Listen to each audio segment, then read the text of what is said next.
Okay, let's look at this example on page 9 of the lecture note. In 1997, 46% of Americans were surveyed.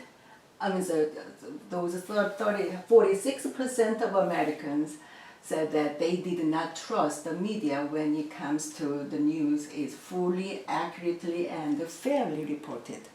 Well, almost half of them, they do not trust. Okay, that was back then. Okay, 10 years later, we have a survey result.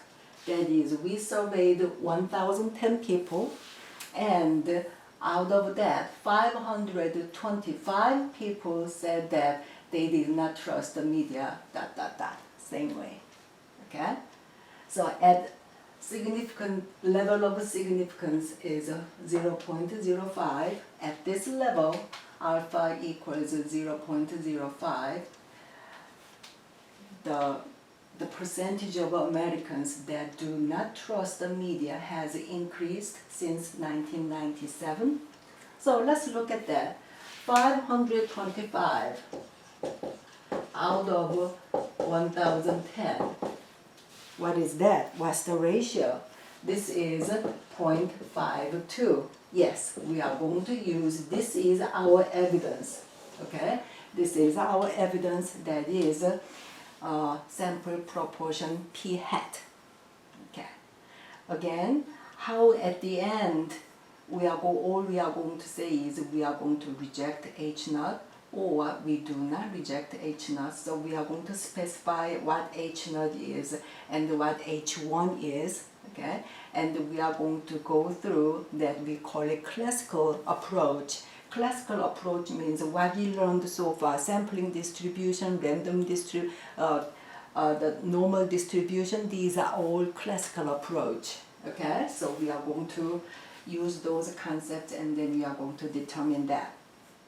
Okay, well, let's talk about the media. For example, in 1997, before you were born, I guess, all right? Okay, so at that time, like a big network TV stations. Well, at that time, those the big news time anchors are like Dan Rather, Peter Jennings, Tom Brokaw. Do you recognize any of those? Maybe not. Okay, all right. Those people retired, and one has deceased since then. Okay, and after that, a lot of these cable news people came, and they became very popular cable news channels. So Anderson Cooper, Megyn Kelly, Rachel Maddow, and Chris Matthews, and Hannity, and some O'Reilly. Some people had to leave because of some scandals. Okay, so the big names changed. So anyhow, when you talk about the media, yes, we want to believe what we hear and what we see, what is seeing the screen. But well, they report that fully, accurately, and fairly. Well, that is in question mark. Okay, even before we talk about this some fake news stuff. Okay, at that time that was not an issue. They simply just network their direction of reporting things. So we are going to set up all the hypotheses, and we are going to test this hypothesis, and at the level of significance of 5%, 0.05. Okay, so what is our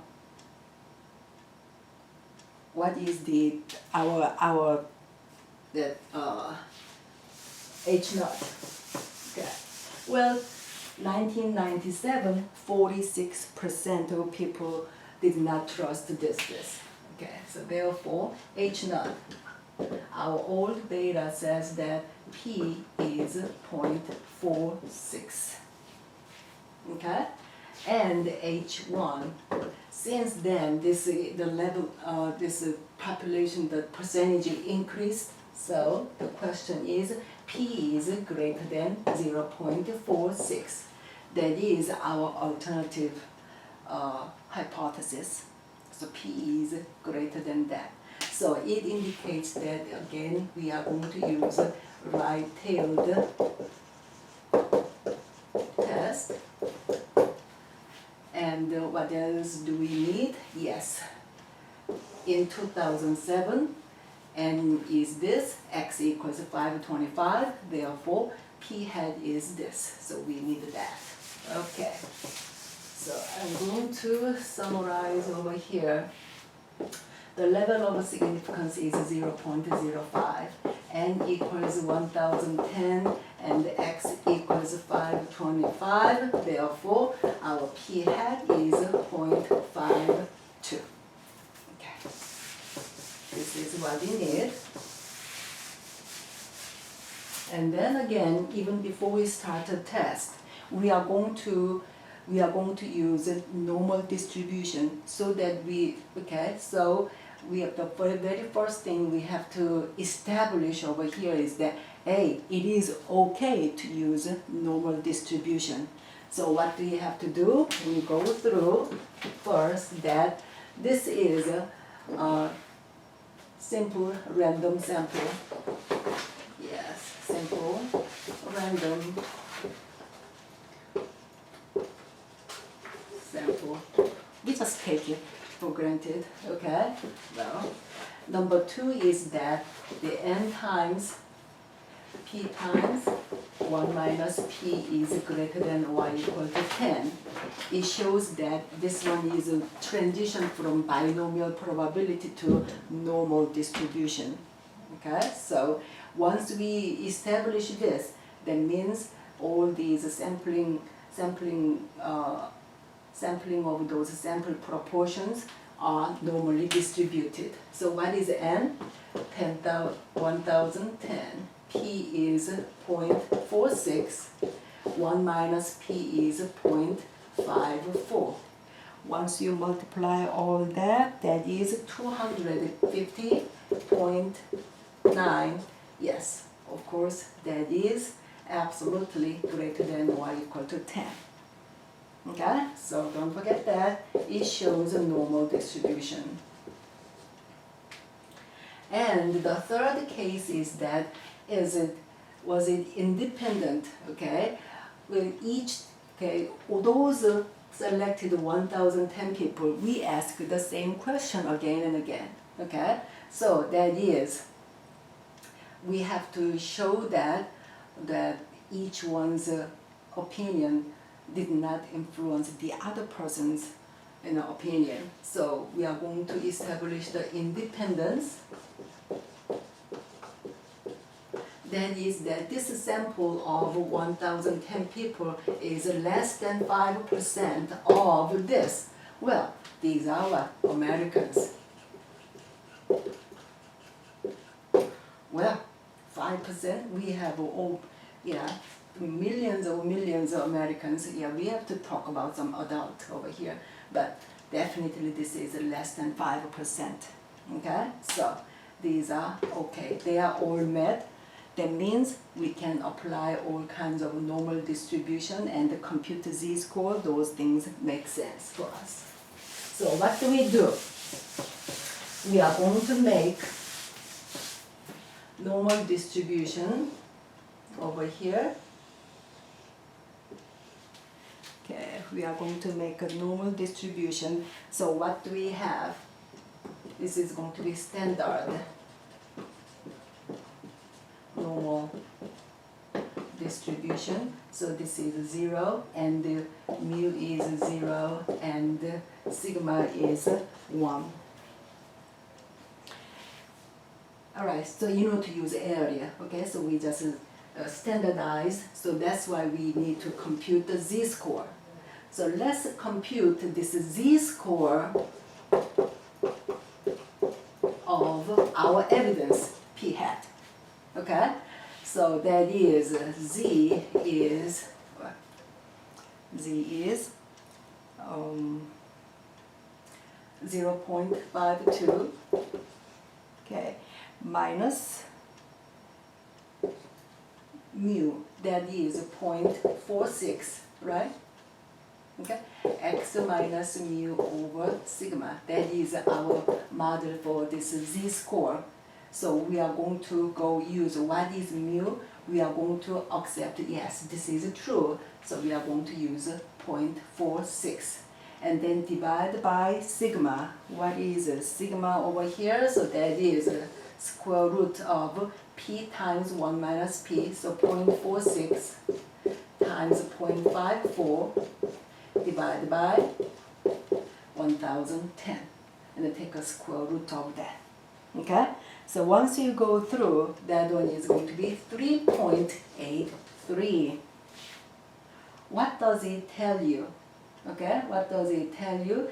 It says this our evidence is almost like 4 sigmas away from the mean over here. Okay, from the mean. So that means 0.46 is shifted to 0. That's what that is, because it's a standardized one. Okay, so look at this. So what are we going to do? What is our critical region? Yes, this is our evidence, but we are going to compare this one to against what? Okay, so that's where this level of significance comes from. So that means our critical region, and this is just a right-tailed test, correct? Right-tailed test. So you go to the right of this right side over here and pick the area. That is, the area is 0.05. Okay, 0.05. What is z-score? Yes, we call this critical value. Yeah, when you did chapter 9, yes, I gave you a couple of critical values over here, especially if this is 0.05. This critical value is z equals 1.645 over here. Of course, you can use just a graphing calculator, use invert norm, okay, invert norm, and the area has to be what? 0.95, of course. The other side of this area is 0.95. So enter this 0.95 and invert norm, you are going to get the z-score, which is 1.645. So how we are going to use it? Yes, this number alone is a critical value, and this region is called the critical region. Critical region. And what is our z-score of this, our evidence? Z-score of our evidence is 3.83. That is far, far away from here. But it doesn't matter. This far, far away from here, just outside this 1.645, does not matter. As long as our evidence falls in this critical region. So that means what? That means too far away from the norm. So why does it happen? Why is it happening? Because we are still clinging to the old data. That's why this unusual thing. What you see is unusual, basically. Okay? So our evidence falls in this critical region means what you see is unusual. Shouldn't be unusual. Okay? Shouldn't be unusual. So why does it happen? Because, again, we are clinging to the old data, which is P is 0.46. That's why. So what you have to do, our evidence is 3.83. This is way bigger than 1.645. Yes, this is the punchline that we show that what do?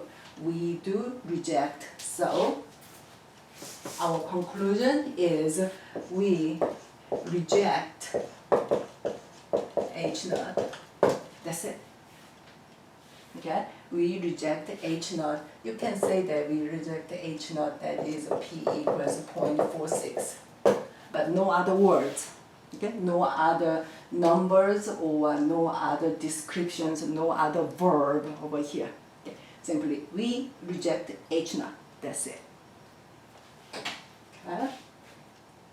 So that means now what we saw in this sample is statistically significant. Okay, statistically significant than the proportion of 0.46. So that means the real true proportion is not 0.46 anymore. It has increased. That's what it is showing. Okay, so depending on this, you pick the what kind of a test you are going to do, and then based on this what kind of a test, yes, you are going to mark that critical region, and of course we are going to incorporate this level of significance, and then at the end our evidence, that is what this p hat, but we are going to use z-score of this p hat so that we can use this standardized, this normal distribution. Okay? Alright.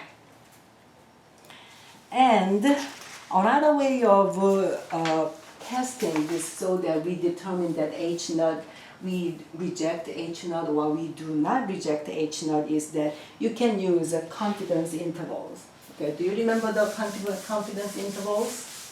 Yes. So, here, the next example is in June 2007, study conducted this and revealed that 37% of teens, not 17 to 17, 16 to 17 years old, text while driving. Ooh, that's kind of a lot. Okay. Now, does a 2009 study, so 2 years later, 2 years later, study by Princeton Survey Research, which found that 272 of 800 randomly selected 16 to 17-year-olds had texted. Okay? These people texted while driving. Okay. Does this provide evidence that the proportion of teens who text while driving has changed since 2007? Okay? Does this P does or has this P changed since 2007? We are going to test this, use a 95 confidence interval.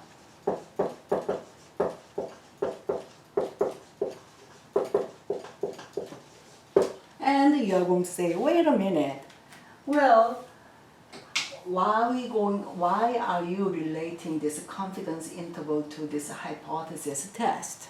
Okay, well, we are going to see that. But anyhow, let's summarize this data over here. 2007 June, 37% of 16 to 17 years old texted while driving. 2 years later, we found this evidence, that is 272 out of 800, that is 34%. Oh, sorry. Here. 272 out of 800 is 34.34. It is, has P changed? So it has to be what kind of a test is that? Has changed. It didn't say greater, has increased, or has decreased. Didn't say that. So it is going to be a two-tailed test. Okay? So it is going to be two-tailed test. And when you have a two-tailed test, this confidence interval is usable. Okay? Why is that? You go back, how did you construct the confidence interval? Confidence interval was, we had evidence, okay, we found that P had right in the middle, and we added what? Margin of error to the right, and the margin of error to the right, and the margin of error to the left. Is that correct? Okay? This is how we constructed this confidence interval. So this time we are going to use P hat and make a confidence interval, and we are going to see if this P naught falls in the interval, falls in the confidence interval.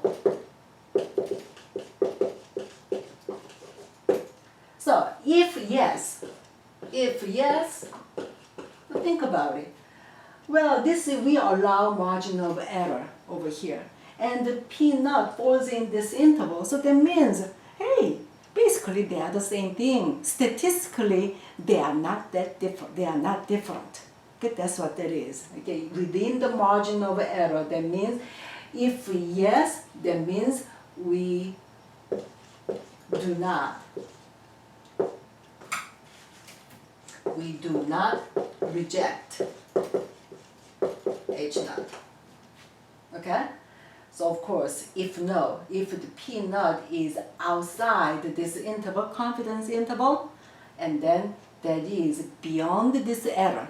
So that means statistically significant, statistically different. That's what that means. Okay? So let's use this confidence interval and conclude the test. Okay, so what is your P naught over here?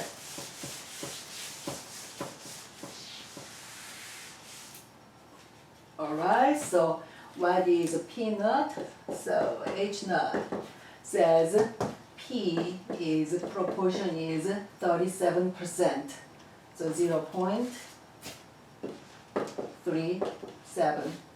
Alternative, there is a challenging that, okay, P is different from 0.37. 0.37.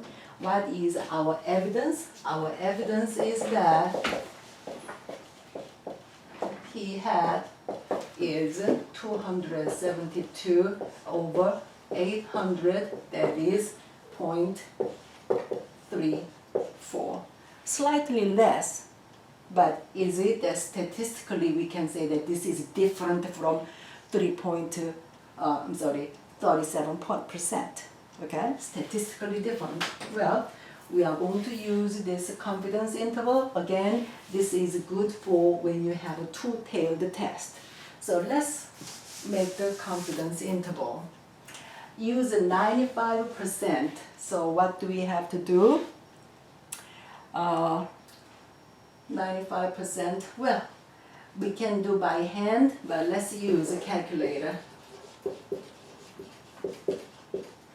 Well, of course, in that case, well, this time you are going to use P hat, which is 0.34.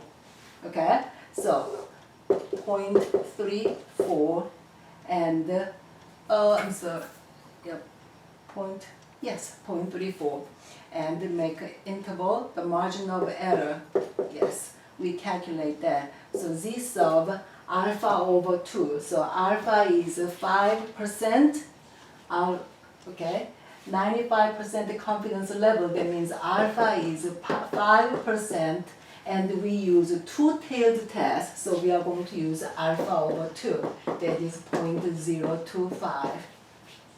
Okay, so Z sub 0.025. And then you are going to multiply by the standard deviation, so P times 1 minus P over, and you are going to calculate this